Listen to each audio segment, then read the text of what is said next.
Magic tonight before they head to Cleveland. So, Stack, is this a trap game? The Raptors have to be careful? Yeah, I mean, you know, anytime you go into these games where you know you already got a playoff spot, you secured, you go into these games playing to the level of your opponent. But I think this team, if they focus on being the Eastern Conference champs, they got to go in there and take care of business and be ready for the next game the next night. And I'm with you. I think if this team is for real, they're saying, oh, we got Cleveland next. We might see them in the playoffs at some point.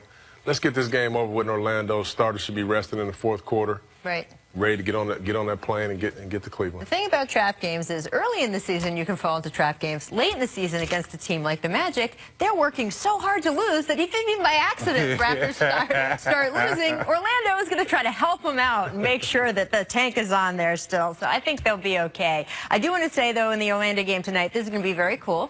Our guy, Tracy McGrady, is going to be inducted into the Magic Hall of Fame. Y'all were talking in one of the breaks early in the show about the first time y'all saw T-Mac. Chauncey, can you tell that story on TV? Yeah, I was a counselor at the ABCD camp, and T-Mac was an unknown. Lamar Odom was the best player in the country at the time.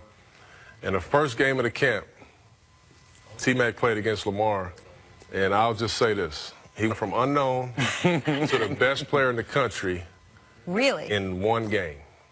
It was unbelievable. I was like, who is this kid? Who is this dude? He was along with him and Tim Thomas, T-Mac was the best high school player I've ever seen. He was a man amongst boys. He was doing things that NBA players were doing in high school, and I was a fan since high school. It's amazing, though, because he always says he didn't think of himself that way because he came from a small town in Florida, and before that camp, he really wasn't well-known, Chauncey. Yeah. And then he feels that in his years in Toronto, in his mind, he was a defensive guy. And it wasn't until he got to Orlando that he sort of unleashed his full offensive skill set. Did you see him that way? Well, I didn't see him that way. I always, when he came in the league, I saw him as one of the top players, you know, ever since I knew he came in young. You know, I did too, but, I mean, I've always thought of T-Mac as one of the best players I played against. Yeah, T-Mac was special. I mean, I remember playing against him in the playoffs one year. And in Detroit, my first year, we still were a good defensive team. They came to us, we were 1 seed, they were 8. After the first 2 games, he was averaging 47 on us. 47. He'll do that to you. Oh, my goodness. And yet the Pistons. Oh, my goodness. Yeah, I mean, that's why Chauncey tells the story, because he won to the victors. No, it's about T-Mac today. I'm not going to talk about what happened. Congratulations, Tracy. We're happy for you. It's a special moment tonight for the whole family.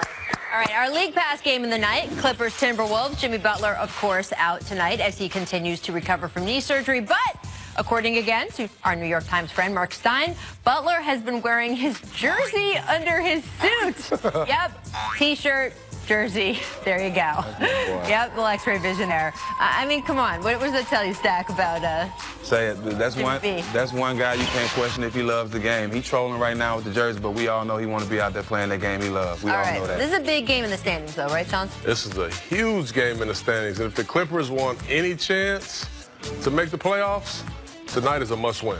And by the way, absolutely, the Timberwolves, God, I mean, the West is so crazy because you look at, I mean, any day you could be in third, you could be in fourth, you could be out of the playoffs. And obviously in Minnesota, it is so crucial to them as a franchise to break that 14-year playoff drought.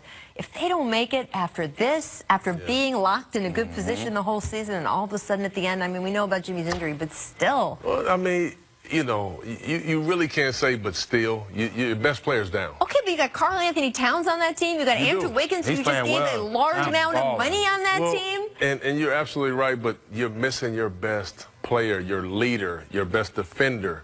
That's a big deal. I think you got to make the 8th. You got to at least make the 8th spot. If you've got those talent on your team, I don't know. I want to get to Trae Young. The freshman guard is going to, in fact, lead the University of Oklahoma, enter the NBA draft in June.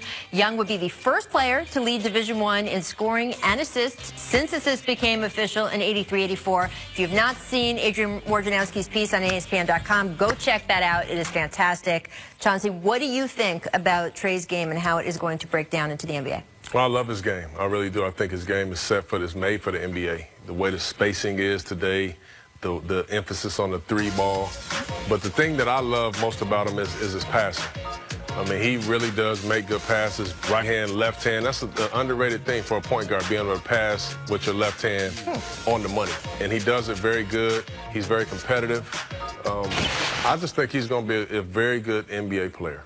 His IQ is high. You can tell that, you know, and by the points he put up in college, you can tell he belongs in the NBA. He's going to have success. I want him to get a little stronger. You know, obviously a lot of guys come in not strong enough because he's a small guy. But as far as skill, as far as knowing the game, he's ready. I mean, it's interesting you say, oh, he's perfect for the NBA game. I mean, he's the first guy to so openly model his game after Steph Curry and kind of this three-point revolution. You mentioned him being maybe a little undersized. Steph heard that as well. Do you think that's going to be an issue for him? Nah, because it's ways around it. You know, it's like he can get stronger and still be able to get to the rack and finish. Look at Kyrie, look at Steph and these guys. So the way, like I said, the numbers he put up in college, he definitely deserves to be in the NBA. It's going to be fun. Oh, it's going to be so much fun to see him in the NBA. Congratulations to Trae. We are looking forward to that. All right, at the buzzer. Very nice. Texas stud freshman Mo Bamba just declared for the draft as well. Our draft guru, Jonathan Givony, has Bamba in his top 5. Here's his latest top 10 list. All right, you guys with this? We were talking about this a little bit last night, Chance, right? Were you Ayton or were you Bagley? I can't remember. Paul Pearson, you were going back. I love both of them, but I think Ayton is the best player in the country. I mean, he's so physically imposing. But this is a good list. I'm happy for Mo Bamba, another one of my young boys going to the league. So I think Mo is going to be a very good shot blocker in the league. I mean, he can actually knock down the jump shot, too. He didn't do a lot of it in school this year, but very talented young fella.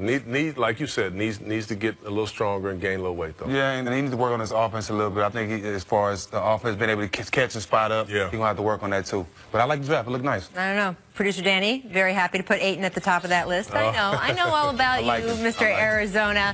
That's it from L.A. Thank you to these guys for joining me. Y'all got to watch Sports Nation. They got some good stuff. They were just in the next studio over. Watch them. Yeah.